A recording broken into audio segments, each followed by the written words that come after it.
Sebelumnya, perkenalkan nama saya Niputuita Febrianti dengan NIM 21020014217 dari kelas 3B Manajemen Pagi. Nah, di video kali ini saya akan membahas materi mengenai perilaku kelompok di dalam organisasi.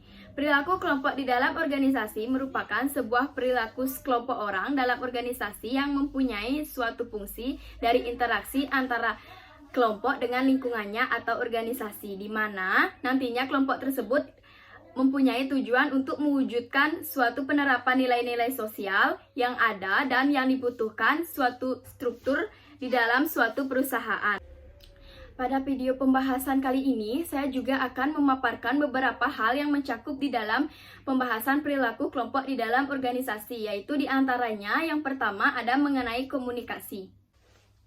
Kata komunikasi berasal dari bahasa Inggris yaitu communication yang mempunyai arti suatu proses penukaran informasi, konsep, gagasan, perasaan, dan lain-lain antara dua orang ataupun lebih. Jadi, secara keseluruhan, komunikasi merupakan sebuah proses ketika seseorang atau beberapa orang, kelompok organisasi maupun masyarakat yang saling menukar pesan di dalam satu jaringan hubungan yang bergantung satu sama lain untuk mendapat sebuah informasi yang diinginkan dari sumbernya. Pada tugas ini, saya akan menggunakan PT Golden Castle sebagai narasumber. Seperti salah satu kasus yang saya ambil dari suatu berita di media sosial, PT Golden Castle merupakan suatu perusahaan yang bergerak dalam bidang konveksi dan tekstil. Perusahaan ini mengalami permasalahan antara perusahaan dengan karyawan. Permasalahan ini terjadi disebabkan oleh adanya miscommunication antara atasan dengan karyawannya. Karena adanya kebijakan dalam perusahaan mengenai perhitungan gaji atau upah kerja karyawannya. Sehingga karyawan merasa diperlakukan semata-mata oleh pihak perusahaan. Kemudian karyawan mengambil tindakan yaitu mendemo perusahaan. Namun disayangkan, tindakan ini berujung pada PHK besar-besaran terhadap karyawan di PT Golden Castle yang dilakukan oleh perusahaan tersebut. Di dalam perusahaan manapun pasti pernah mengalami permasalahan internal, mulai dari tingkat individu, kelompok, sampai unit. Mulai dari derajat maupun lingkup permasalahan, mulai dari yang kecil sampai yang besar pasti pernah terjadi. Contoh yang relatif kecil misalnya seperti masalah adu mulut tentang pribadi antar karyawan, sampai contoh yang relatif besar misalnya seperti beda pandangan tentang strategi bisnis di kalangan manajemen. Contoh lainnya dari permasalahan yang relatif besar yakni antara karyawan dengan manajemen. Secara kasat mata, kita bisa ikuti berita sehari-hari di berbagai media.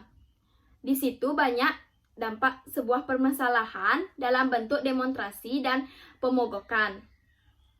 Apakah hal itu karena tuntutan besar kompensasi, kesejahteraan, keadilan, baik itu di dalam promosi maupun karir?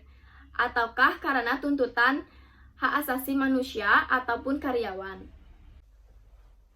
Selanjutnya, penjelasan di dalam kasus tersebut. Di dalam hubungan komunikasi di suatu lingkungan kerja atau perusahaan antar individu akan sering terjadi. Permasalahan yang sering biasanya yaitu karena masalah komunikasi yang kurang baik, sehingga cara mengatasi masalah dalam perusahaan harus benar-benar dipahami oleh manajemen inti dari perusahaan untuk meminimalisir dampak yang akan timbul.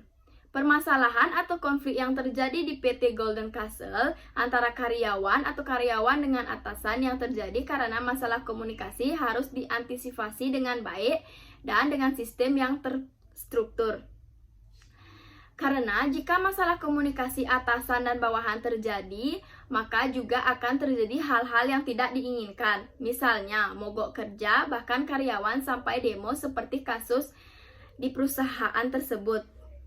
Jadi, PT Golden Castle menyelesaikan kasus di atas yaitu dengan cara yang pertama, PT Golden Castle membentuk sistem informasi yang terstruktur agar tidak terjadi kesalahan dalam komunikasi. Yang kedua, buat komunikasi dua arah antara atasan dan bawahan menjadi lancar dan harmonis.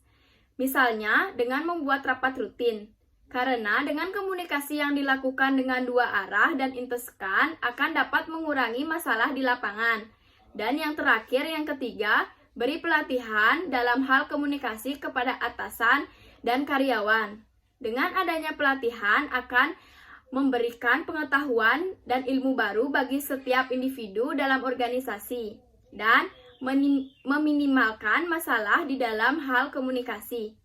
Jadi, yang dapat disimpulkan dari kasus PT Galden Castle yaitu PT Galden Castle bergerak di bidang konvensi atau tekstil mengalami permasalahan antara karyawan akibat adanya miscommunication antara atasan dengan karyawan.